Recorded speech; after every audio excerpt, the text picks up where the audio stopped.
Sejam bem-vindos a mais uma aula de física.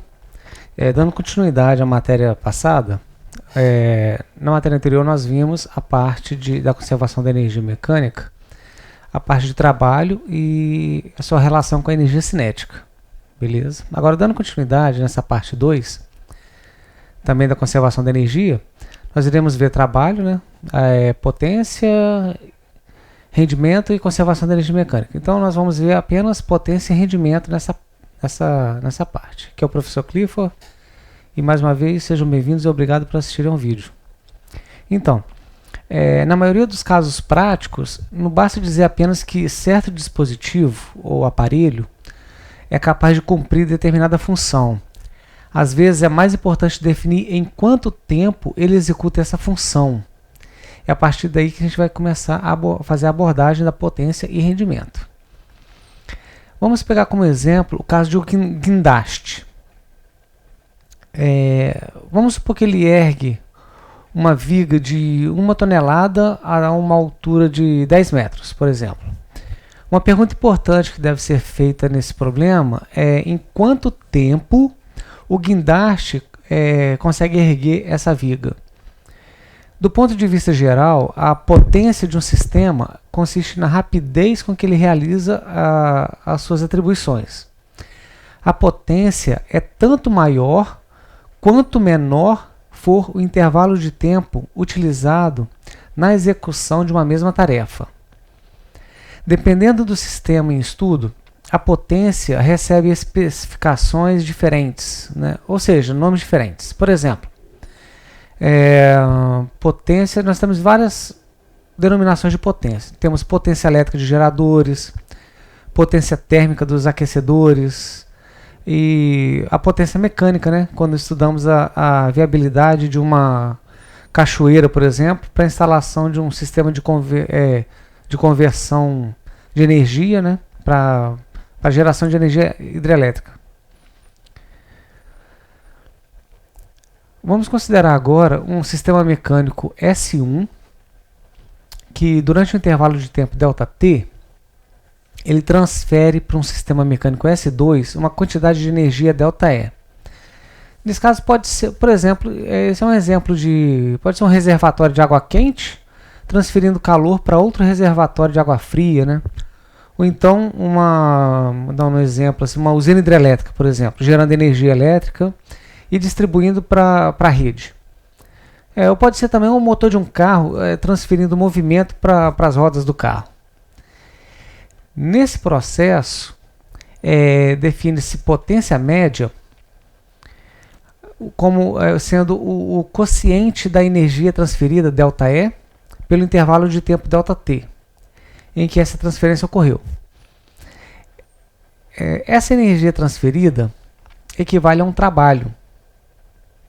Então, a potência mecânica média também pode ser dada como sendo o trabalho realizado em um certo tempo. A unidade de potência é obtida pelo quociente da unidade de trabalho, né, ou energia, pela unidade de tempo. Então, a unidade de trabalho que nós já vimos anteriormente é o joules, certo? E o tempo é dado em segundos. Essa unidade, joule por segundo, tem uma definição física que a gente adota, é uma homenagem a James Prescott Joule. Então, a unidade de potência, James Watts. Então, a unidade de potência que se dá por joule por segundo vai ser dada em watts. Um múltiplo muito usado do watt é o kilowatt.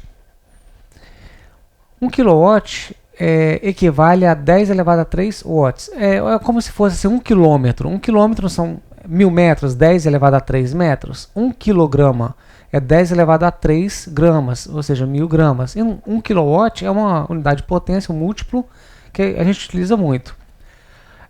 Outro múltiplo também que é muito usado, que frequentemente é usado, é o megawatt. Megawatt equivale a 10 elevado a 6 watts.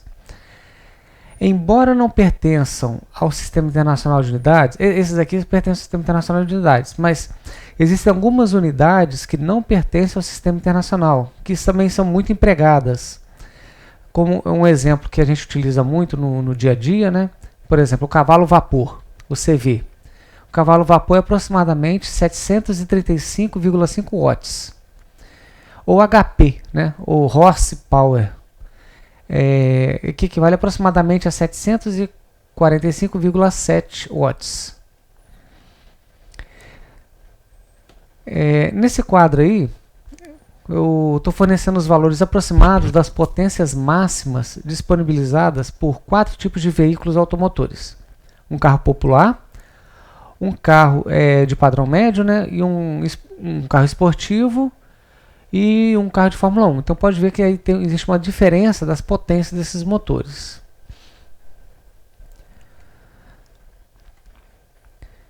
Em vários problemas de mecânica, há interesse da gente estar sempre relacionando potência com velocidade. Conhecendo, por exemplo, a intensidade da velocidade de um veículo, a gente pode determinar a potência útil fornecida por seu motor. Vamos estudar a seguinte situação. Vamos supor que a gente tem uma partícula e essa partícula ela vai ser deslocada de A para B ao longo de uma trajetória. Essa trajetória vai ser essa linha em preto, certo? E para ela se deslocar é necessário a aplicação de uma força constante, né, dentro de outras forças. A gente sabendo que D é o deslocamento vetorial de A até B, da partícula do ponto A até o ponto B, e esse θ ele é formado entre a força e o deslocamento. Lembra que a gente falou que o trabalho de uma força e deslocamento vai ser, a gente tem a relação do trabalho, que é a força, o trabalho de uma força vezes deslocamento vezes o cosseno do ângulo. Esse ângulo é formado entre a força e o vetor de deslocamento, certo? Então, nós podemos definir que a potência, como eu já tinha falado antes, a potência nada mais é do que a capacidade que um corpo tem de realizar trabalho em um certo tempo. Então, a potência nada mais é do que o trabalho sendo realizado em um certo intervalo de tempo. Então, observa que eu posso pegar esse trabalho aqui e substituir na equação da potência. Se eu fizer essa substituição, então eu posso chegar na seguinte equação. Potência é a força vezes o deslocamento vezes o cosseno do ângulo, certo? Quando a gente revisa as definições físicas de movimento retilíneo, movimento uniformemente variado, retilíneo uniforme, nós vemos que nós temos uma relação que é conhecida da gente, que é o deslocamento sobre o intervalo do tempo, que nada mais é do que a velocidade. Então, velocidade, fisicamente explicando, é o deslocamento realizado em um certo tempo. Então, a gente pode fazer uma relação entre a potência de um veículo e a velocidade dele. Então, a potência média pode ser considerado como sendo uma força aplicada vezes a velocidade da partícula, no caso, né? E o cosseno do ângulo formado entre a força e o vetor de deslocamento. Vamos admitir uma situação em que a potência de uma força seja constante no decorrer do tempo. Então, para isso, eu tenho que fazer uma análise gráfica, certo? Vamos supor que a potência é constante, e o intervalo de tempo vai acontecendo, vai rolando durante o tempo que for necessário. Então, num gráfico de potência pelo tempo, potência em função do tempo, essa área aí essa área que está sendo feita pela potência e por esse intervalo de tempo entre T1 e T2, isso aí tem algum significado. O significado especial que traz essa análise gráfica aí seria o seguinte, que ela fornece uma medida algébrica do trabalho da força durante o intervalo de tempo considerado. Então, se a gente calcula a área dessa figura aí, qual é a forma da área desse retângulo? A altura vezes a base, certo? Então, nós podemos falar que a altura é a potência e a base é esse intervalo de tempo entre T1 e T2, que fica T2 menos T1, beleza? De modo geral, então, o intervalo de tempo T2 menos T1 é o ΔT, então posso falar que a área pintada aí nada mais é do que a potência vezes o intervalo de tempo. Mas eu sei que a potência não é o trabalho realizado pelo intervalo de tempo realizado. Então, fazendo essa relação, posso fazer o seguinte. O trabalho é potência vezes o intervalo de tempo, certo? Se eu pegar a equação e fizer uma relação, uma igualdade dessas equações, eu chego que o trabalho realizado vai ser igual à área dessa imagem, desse diagrama. Então, a área compreendida entre o gráfico e o eixo dos tempos aí expressa o valor algébrico do trabalho ou da energia transferida. O que seria rendimento? A noção de rendimento é largamente utilizada em diversos segmentos de atividades da atividade humana, sobretudo nas áreas técnicas. Fala-se, por exemplo, que o rendimento de um carro não está bom, né? Até nos esportes é comum mencionar que um determinado atleta não está rendendo como de costume. Vamos tomar como exemplo, então, essa figurinha aqui, em que uma locomotiva elétrica, um bonde, sei lá, se acha em movimento para a direita.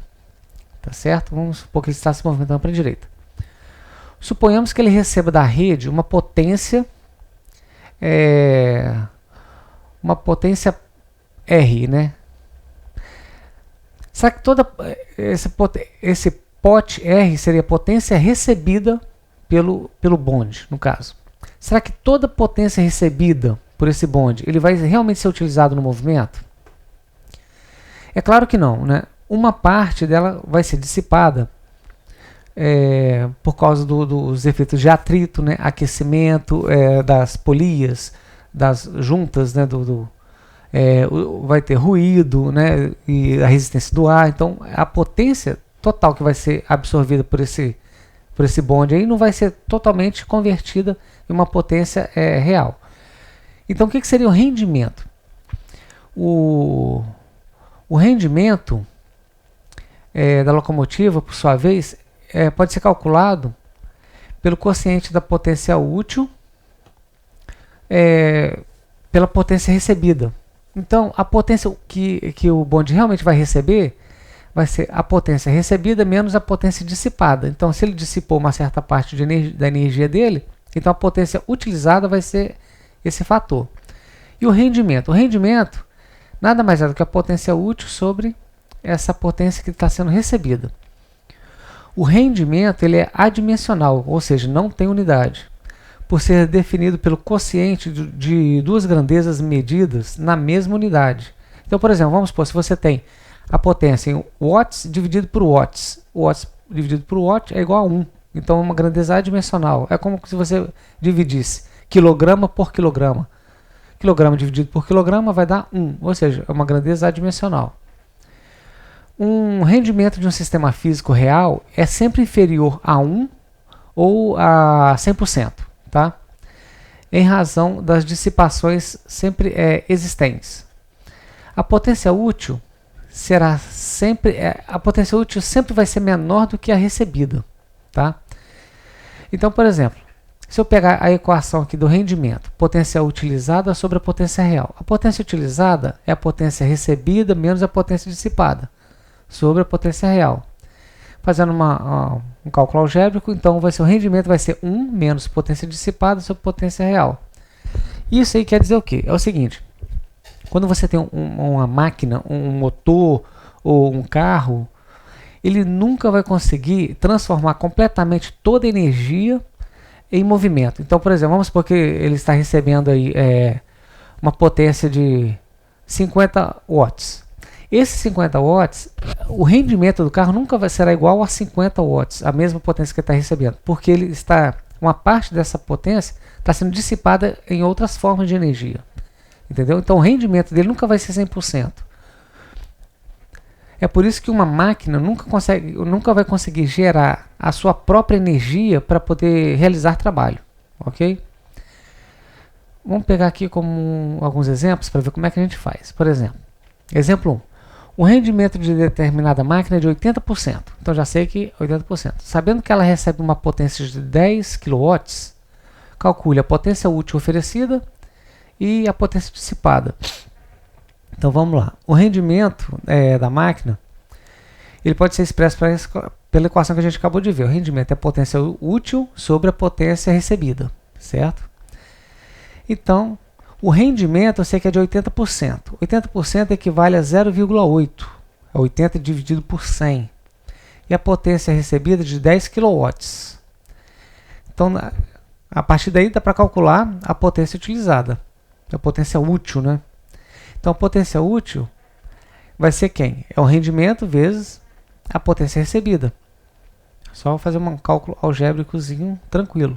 Então, fazendo esse cálculo, 0,8 vezes 10 kW, então a potência utilizada vai ser de 8 kW. Então, é bem significativo, né? Muito bem. E na letra B, a potência dissipada. Então, esse é tranquilo, porque a gente já sabe que a potência utilizada vai ser a potência recebida menos a potência dissipada. Então, já sei que a potência utilizada dele foi de 8 kW, que a gente achou aqui na letra A. A potência recebida foi dada no problema de 10 kW. Então, e a potência dissipada? Então, ele está perdendo quanto de potência aí? 10 menos 8, 2 kW. Então, houve uma perca aí de 20%, se quiser fazer dessa forma também, né? Vamos pegar um segundo exemplo. A velocidade escalar v de uma partícula em trajetória retilínea varia com o tempo conforme a função v é igual a 4t. Sabendo que a massa da partícula vale 3 kg, determine a expressão da potência instantânea da força resultante que age na partícula. Então vamos lá. Lá na segunda lei de Newton a gente já viu a equação fundamental da dinâmica, né? Todo mundo lembra, força que é igual a massa vezes aceleração. Então, nós temos a massa da partícula, que vale 3 kg, e temos também quando a gente analisa a função v que é igual a 4t, nós concluímos que o movimento é uniformemente variado. E a aceleração vai ter intensidade de 4 metros por segundo ao quadrado. Porque a equação da velocidade é a velocidade final, que é igual à velocidade inicial, mais a aceleração vezes o tempo. O termo que acompanha o tempo é a aceleração. Então, eu já sei que a aceleração desse veículo é de 4 metros por segundo ao quadrado. Então, a força que está atuando vai ser de 12 newtons. Então, para a gente responder a alternativa A, ele quer saber a expressão da potência instantânea da força resultante que age na partícula. Como a força resultante tem a mesma orientação da velocidade, sua potência vai ficar definida pelo seguinte: potência não é a força vezes a velocidade? Então, a força de 12 newtons. A velocidade foi dada a função, dá uma olhada na função, velocidade não é igual a 4t? Muito bem. Então, a função, porque ele está pedindo a expressão da potência instantânea, ele quer uma equação para isso. Então, 12 vezes 4, 48t. Então, você vai determinar a potência em função do tempo. Beleza? E a letra B, o valor da potência no instante t igual a 2 segundos. O que a gente faz? A gente já tem a expressão da potência em função do tempo. O tempo vale 2 segundos. 48 vezes 2, 96 watts a potência, para 2 segundos. Vamos ver um outro exemplo aqui. Terceiro exemplo. Um bloco de 15 kg de massa repousa sobre uma mesa horizontal e sem atrito. No instante t0 igual a 0 segundos. Passa a agir sobre ele uma força cuja potência é dada em função do tempo. Conforme o gráfico. Foi dado esse gráfico aí.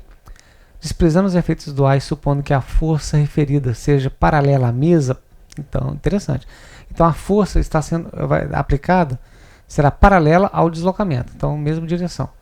Determine o trabalho da força sobre o bloco de t0 até t igual a 40 segundos. Então, vamos nessa. O trabalho ele pode ser calculado pela área destacada desse gráfico aqui. Então, que figura geométrica é essa? Essa aí é uma figura de um trapézio, só que esse trapézio está deitado. Ou você pode calcular, se você calcular a área da figura, então a gente vai calcular o trabalho realizado pela força durante esse intervalo de tempo. Você pode fazer de duas formas, se quiser. Você pode calcular a área do triângulo que está sendo dado aí e somar com a área do quadrado, do retângulo aí no caso.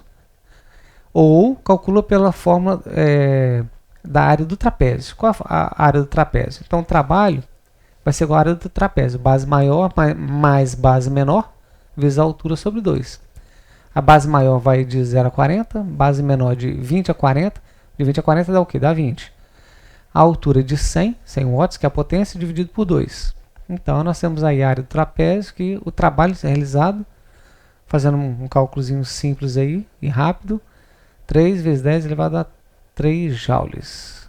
Isso mesmo, né? Na letra B, quer saber o módulo da velocidade do bloco no instante t igual a 40 segundos. Então, a força em questão é a resultante sobre o bloco. E o que permite aplicar o teorema da energia cinética. Então, lembrar do teorema da energia cinética? O trabalho realizado é a variação da energia cinética, ou seja, a energia cinética final menos a energia cinética inicial. Então, o trabalho vai ser a massa vezes a velocidade para o tempo de 40 segundos, ao quadrado, sobre 2, menos a massa vezes a velocidade inicial. Inicial é lá no tempo de 0 segundos, sobre 2. Então, vamos lá. O trabalho realizado a gente já achou na letra A, o trabalho realizado por toda a área do gráfico. A velocidade inicial dele aqui é 0. E agora ficou fácil para achar a velocidade para o ponto de 40 segundos. Fazendo uma equação, uma álgebra aí facinho, a gente resolve esse problema, que achamos que a velocidade no ponto de 40 segundos vai estar com a velocidade de 20 metros por segundo. Então pessoal, é apenas isso, essa parte da potência e rendimento, certo? Muito obrigado por terem assistido a videoaula até aqui. Espero que vocês tenham entendido um pouco. Se entender, volta o vídeo, assista várias vezes e depois volta lá, volta na sala lá e tentem resolver os exercícios que estarão disponíveis para vocês. Um forte abraço para todo mundo e valeu galera!